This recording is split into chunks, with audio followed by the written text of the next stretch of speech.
Greetings, friends. This is beginning of a SOM design, system on module design, using a ZYNC 7000 and DDR.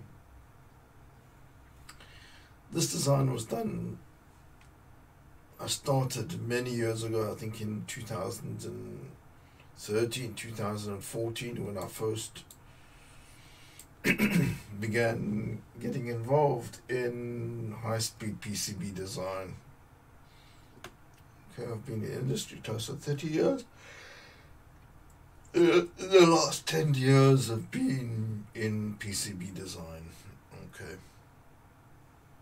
At the time, when I started looking at the costs involved for doing a PCB, they were monumental, because at the time I was going to be using blinded and buried vias for a board which would have been many thousands of dollars, of a board which had very little, if any, commercial scope.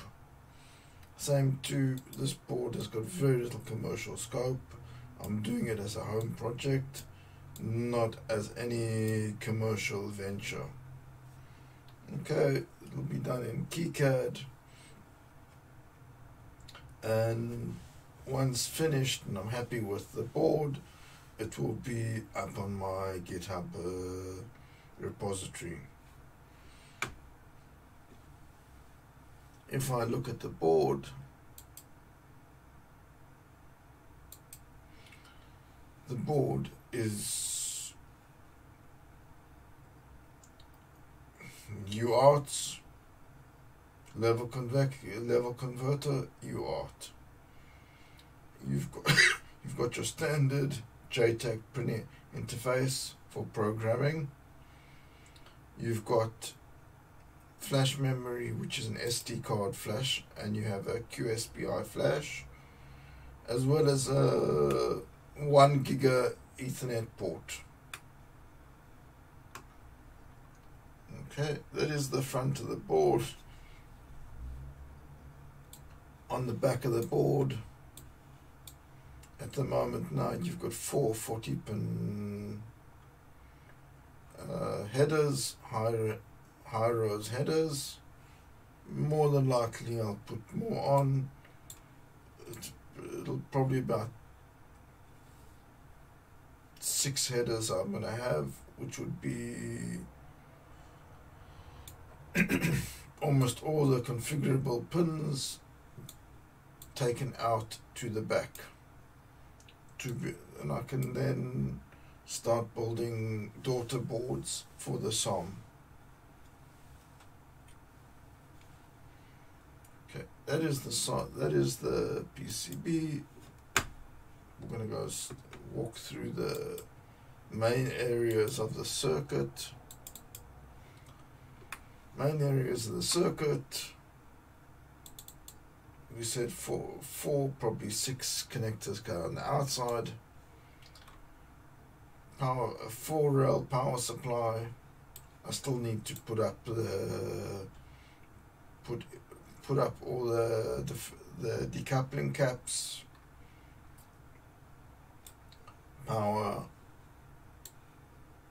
Power sequence control is very standard.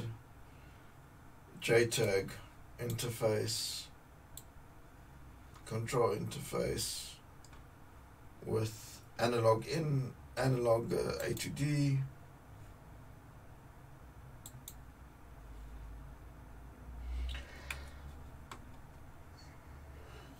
Programmable logic pins taken out as is. They will be there.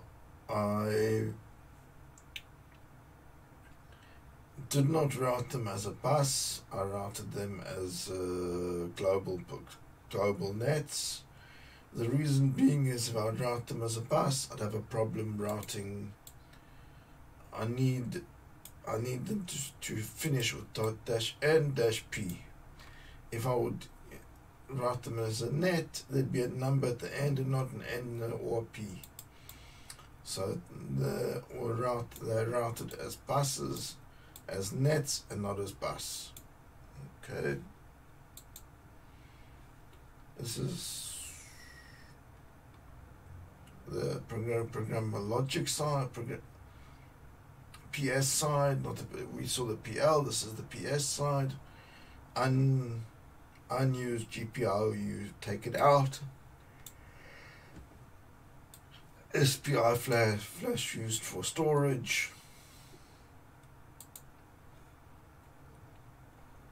This is the SD-RAM for the storage. This is the 1 gig Ethernet PHY RGMII.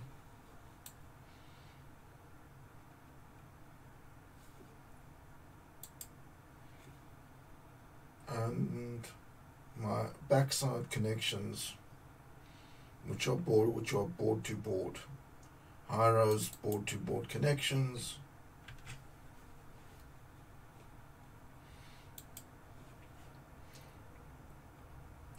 High row bills.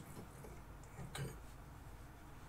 As I started off saying, is why am I doing this board now? And why up until now I haven't done this board. One can see on the 7th of November, JLC began doing 6 to 20 layer boards. Over and above 6 to 20 layer boards, they also offered VIA impaired at a very reasonable cost. Now the VIA impaired, what it allows me, if I can use a VIA impaired like this, then I can have a pad within the BGA where I can route out a 0.8 millimeter BGA relatively easily without using exotic vias, which would push my cost up very high. This is the basic cost of, I expect to be around 10 to 12 layers of 10 to 12 layers signal, 10 to 12 layers PCB, roughly 6 signal layers, and this is the stack up. I'm gonna, okay, doesn't now want to allow me to do it, but it'll be impedance matched, and that's basically where I'm at with this PCB. Okay, this is the first English update on the board, and have a good week.